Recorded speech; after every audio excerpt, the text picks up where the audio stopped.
Hello, this is Rabble Radio, recorded on Friday, January 9th, 2026. I'm your host, Brianne Doyle. Thanks so much for tuning in.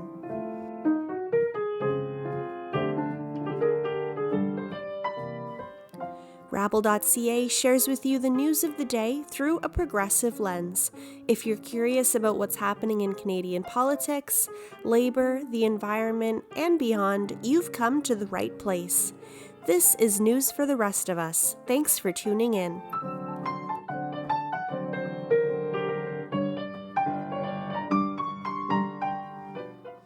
Welcome back to Rabble Radio. In our first episode of the new year, we're sharing a segment from our most recent Off the Hill political panel. This month, the theme was Off the Hill, Analyzing the NDP leadership race. With only 3 months to go until a new leader of the NDP is named, our panel, featuring Libby Davies, Judy Rebick, James Adair, and Karl Nerenberg, broke down the major issues, endorsements, and events of the race so far and predicted where it might go from here. Here is a small clip from this week's panel. Take a listen. In the recent federal election, the NDP experienced a notable drop in support, going down to just 7 seats and therefore losing official party status in the House of Commons. Tonight on our panel, we will focus on where the NDP might go from here, which candidate would be best positioned to rebuild the party, and why they're the most suitable person for the job. And so with all that context, let's start with a question for everyone. What do you think is the biggest challenge facing the New Democratic Party as a whole in this current moment? Libby, I'll ask you to start for this question. Okay, thanks very much, Gabby, and hello to everybody on the panel and everybody who's tuned in. It's good to be back on Off the Hill. So that's a good question to start us off. I feel that, it's going to be very important to have a leader for the NDP who's going to really grow the party. And the challenge that we face, I think, is to show that we are a strong and relevant force in Canadian politics. And I have to say that I think Don Davies, who's been the interim leader, has done a really great job. I mean, he's stepped up after the federal election. He's been out there, considering that there's only 7 members of the caucus and they don't have party status. He has actually done a very good job of keeping the NDP perspective in the news and speaking out. I noticed his very recent statement on Venezuela. It was a very strong statement. But I think that's our overall challenge. And, I am a New Democrat, is to show Canadians that this party, is a very important element of Canadian politics, and that we can be a political party that offers an alternative to neoliberal capitalist policies in this country, both in Canada and globally, and that we actually have the capacity to form government.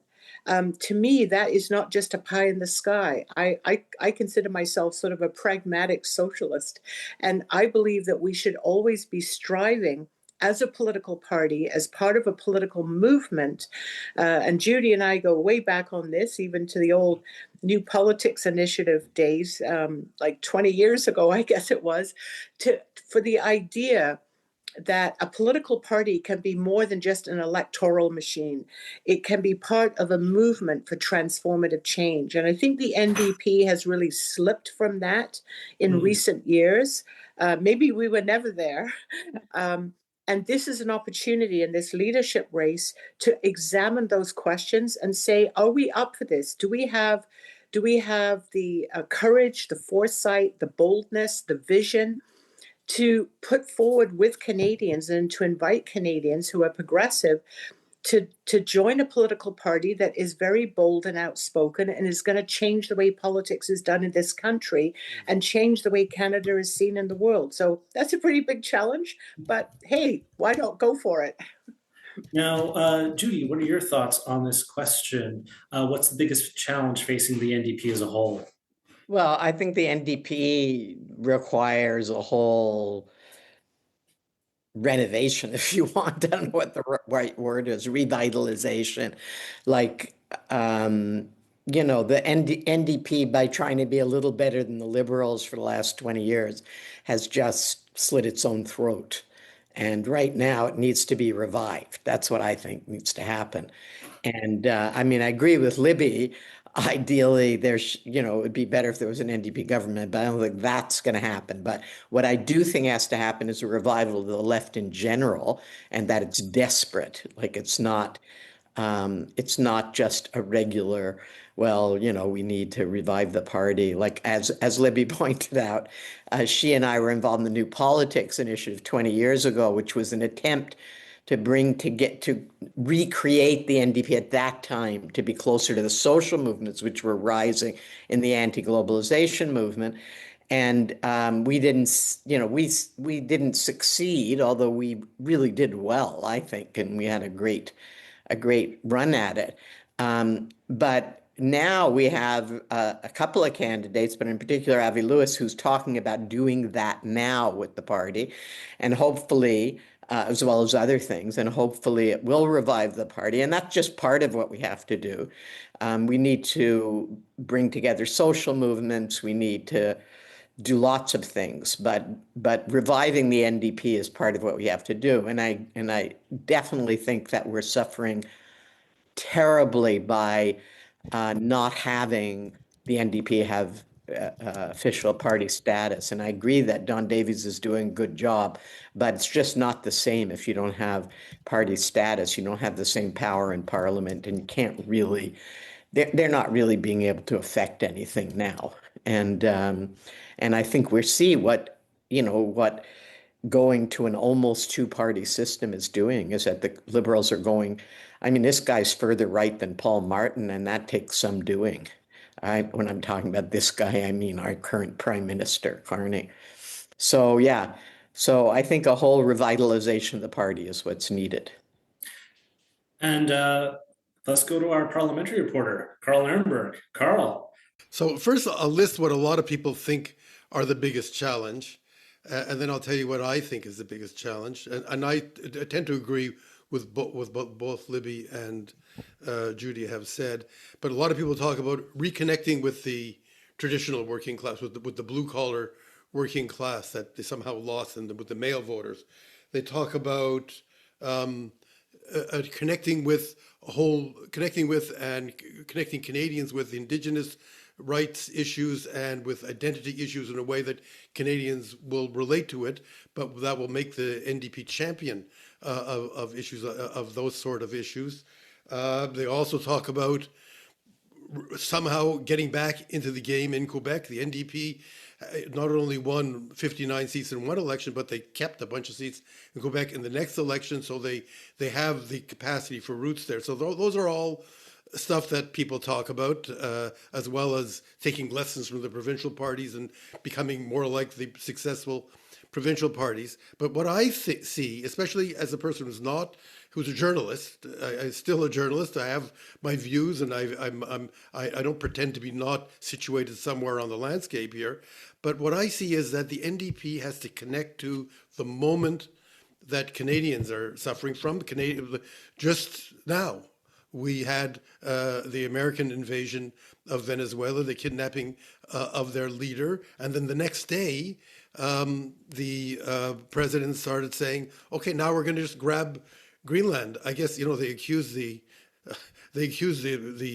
Venezuelan president of being a drug dealer. I think they're going to accuse the Danish prime minister of being a dealer in mid-century modern furniture and canned ham or something. So. So it's just, they talk about Greenland, and all kinds of people, respectable, calm, normal, middle of the road people like Bob Ray and Janice Stein and Roland Paris say, this is scary for Canada. All kinds of people say that.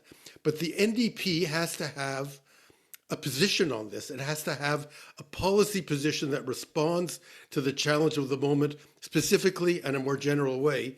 And I think that policy position involves invigorating the public sector, invigorating the use of the public sector in Canada in a way that we haven't imagined in a long time.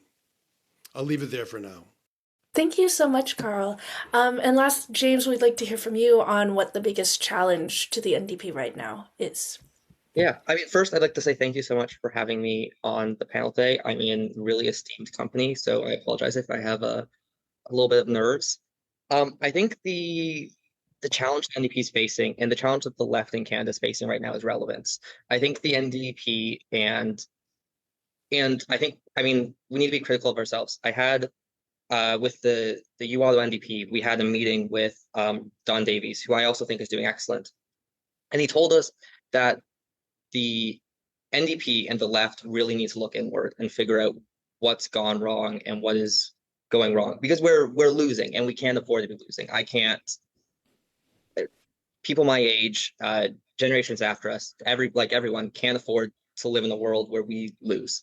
It's a horrifying prospect. And I think the issue is that we have not positioned ourselves as the left or as the NDP to be in a place where we are relevant to the moment. I think we like to attach ourselves to the moment. We like to chase the moment, but we haven't been for a while relevant to the moment and leading the moment. And I think that's really what we need to figure out as a party and as a political movement in this country is what do we need to do to be relevant to people? Because if we aren't capturing young new people, if we aren't winning the mass political opinion, then I think we're looking at climate catastrophe. I think we're looking at a rise of far right authoritarianism and fascism, and we're looking at the deprivation and degradation of billions of people's lives. It's existential. And not to be flippant, but there's a quote from a TV show called Shorzy that I don't know if anyone here watches, but the quote is, "It's not enough to want to win. You have to hate to lose." And I think that the left hasn't hated to lose. I think part of us enjoys losing because it makes us feel like, okay, we lost, but at least we're right. At least 5 years, 10 years, 20 years down the line, we can point and say, we told you so, and that's not enough. We can't afford to do that. I'm not willing to afford to do that.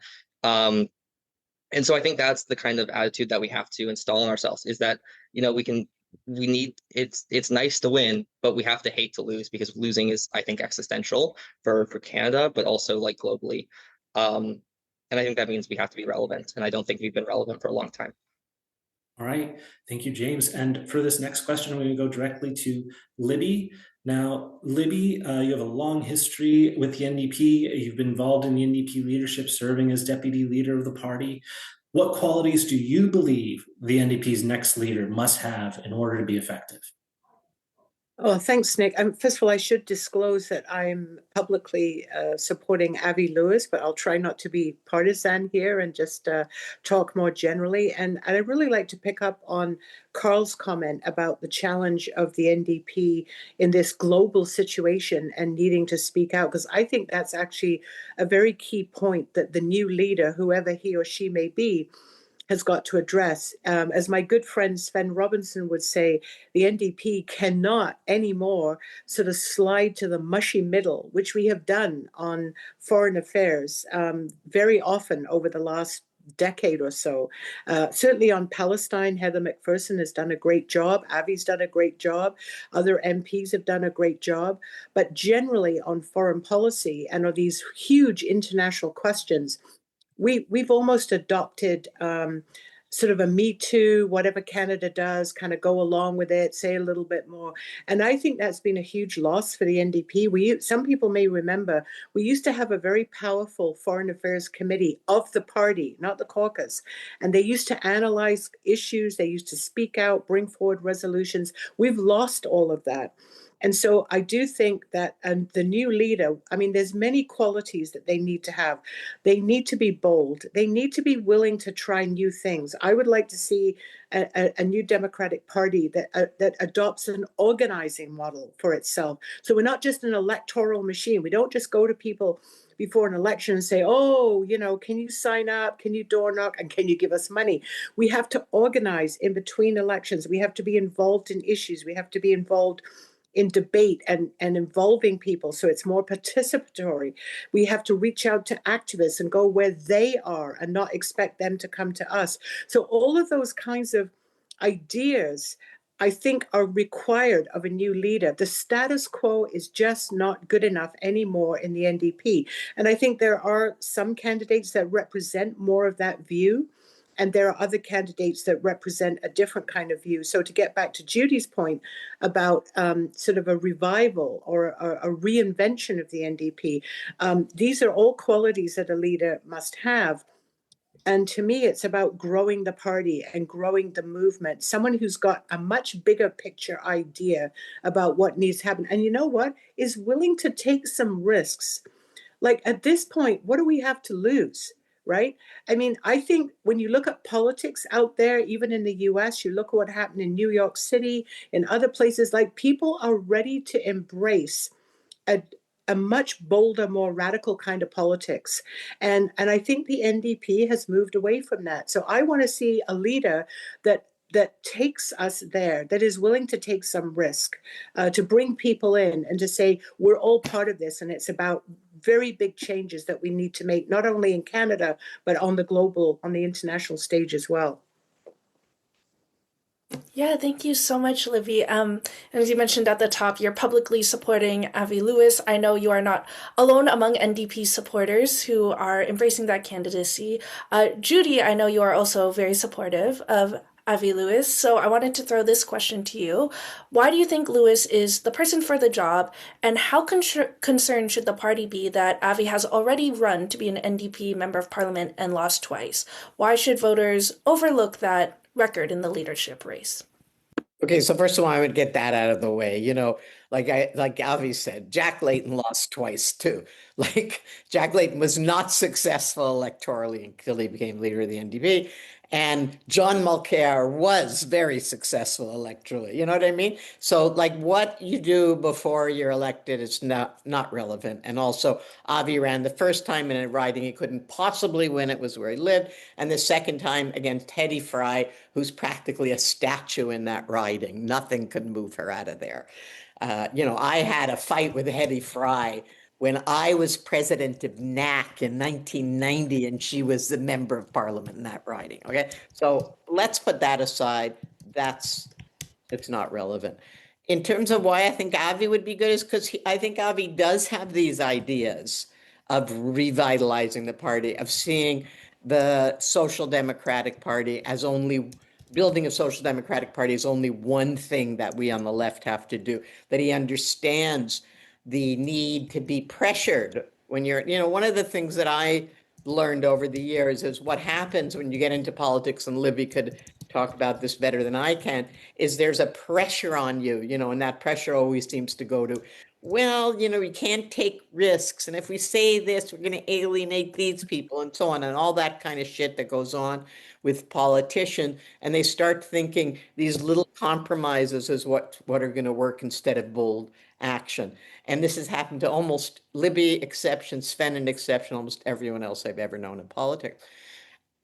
I think Avi's got a good support group that'll make it very hard for that to happen to him. I think that's important. And I think that, and I think he's surrounded by some really good people. And I think he's got the charisma. And, let's talk about that. That's what Jack had. He had charisma. People liked him. And that was one of the reasons he was able to win. And also, Avi does speak French, not very well, but it's getting better.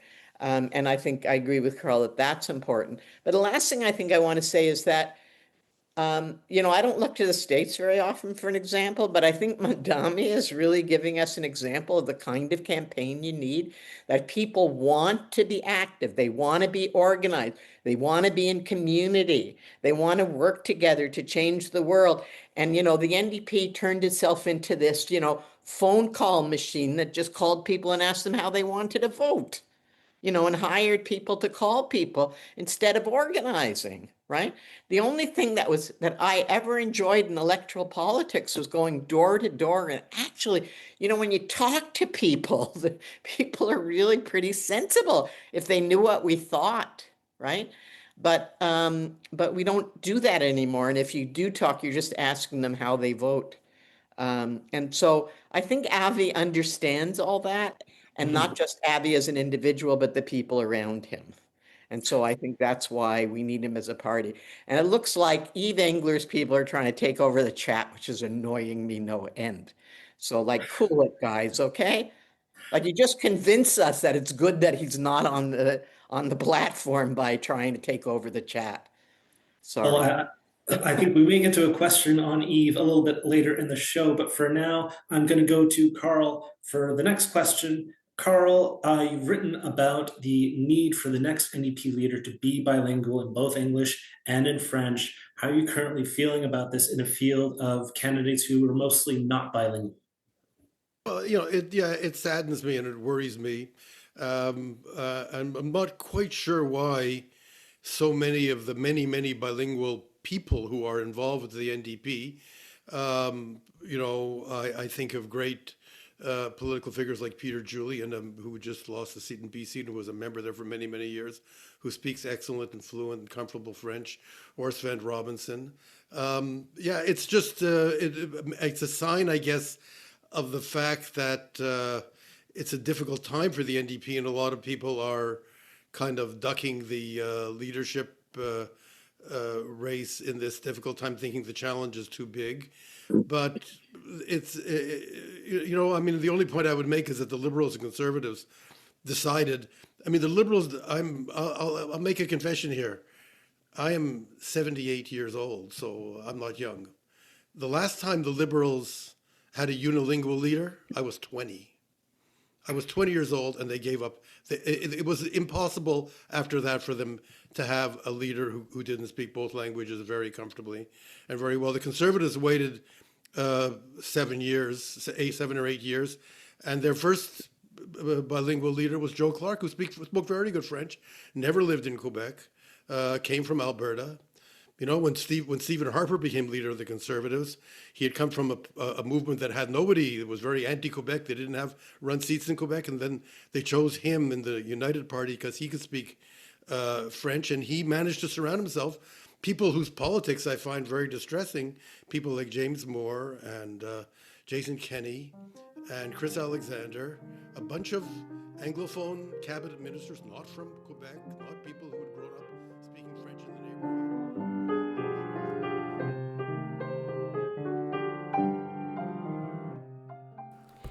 That was a small clip from Rabble's most recent Off the Hill political panel. To watch the full recording, please visit Rabble TV or visit Rabble's YouTube channel. And now, this is our In Case You Missed It segment, where we review the top stories from this week on rabble.ca. Here to bring us up to date is Rabble editor Nick Seabrook. Over to you, Nick. Thanks, Brianne. Starting this week in national news, Bianca Mugieni announced her intention to run for the leadership of the NDP. Mugieni is a longtime activist and peace advocate who is running on an anti-capitalist and anti-militarist platform.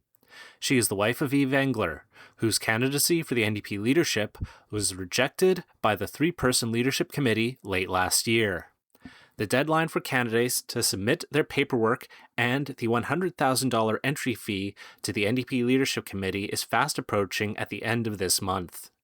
Despite the committee's rejection of her husband's candidacy, Mugieni hopes that her candidate application is accepted. She also hopes that the committee will reverse its decision banning Engler from the race, and that if he is allowed to run, she has said she will drop out. In Labour news, the Canadian Union of Postal Workers has reached a tentative agreement with Canada Post. Union members have been working without a collective agreement since December of 2023. This comes after the union rejected a so-called final offer from Canada Post that was made to them in July of last year. That offer would see wages rise by 13% over 4 years, but also gave Canada Post the power to close any post office across the country and change the responsibilities of some employees. That offer was rejected by the union. The tentative deal that is currently being considered would see wages rise by 6.5% next year, 3% the year after that, and then a guaranteed cost of living adjustment for the following years. The deal also guarantees that Canada Post won't close nearly 400 post offices nationwide. Staying in Labour news, Labor unions across Canada expressed solidarity this week with the people of Venezuela. Last week, U.S. President Donald Trump ordered the U.S. military to bomb Venezuela and capture its president, Nicolas Maduro. 80 Venezuelans lost their lives in the U.S. attack. Unions like the Canadian Labour Congress, Unifor, and the Ontario branch of the Canadian Union of Public Employees all condemned the U.S.'s violation of Venezuelan sovereignty and called for Canada to support the will of the Venezuelan people. A statement from Unifor reads, quote, Trump's escalated threats and actions are designed to undermine the ability of nations that share the Western Hemisphere to control their own economies, protect their jobs and industries, and make decisions in the interests of their people rather than under the threat of retaliation from the United States. Also this week, Trump's invasion of Venezuela has given the U.S. effective control over the country's vast oil reserves. This raises concerns that Alberta's economy could suffer in the near future. The U.S. is the main importer of oil from Alberta. Most of that oil is shipped to refineries in Texas. Venezuela produces the same type of heavy, dirty, crude oil as Alberta, but is significantly closer to Texas refineries. With the U.S. now in control of Venezuelan oil, demand for Alberta oil could drop, leading to a downturn in Alberta's economy. And finally, in environmental news, in an article on Rabble, David Suzuki discusses a recent swarm of anchovies that visited Semiahmoo Bay off the coast of BC. He explains how the abundance of these fish led to a wide range of other species to also visit the area, including flocks of gulls and packs of seals. To Suzuki, this is a demonstration of biodiversity in action which was awe-inspiring. He explains that unless more is done to protect the environment and to protect biodiversity, events like these will become rare. By reducing our dependence on fossil fuels and recycling plastics, we can not only protect our oceans, but the biodiversity that it supports. And as always, you can read about the full version of all the stories we talked about today on rabble.ca. Thanks, Nick. And that's it for Rabble Radio this week. Thank you as always for tuning in. If you like the show, please consider subscribing to Rabble Radio on Apple Podcasts, Spotify, YouTube, or wherever you get your podcasts. And please rate, review, share Rabble Radio with your friends. It takes 2 seconds to support independent media like Rabble. Thank you to all the journalists and writers who contributed to this week's content on rabble.ca, and thank you to Karl Nerenberg for supplying the music. Lastly, thank you to you for tuning in to Rabble Radio. I'm Brianne Doyle, and I'll talk to you next week.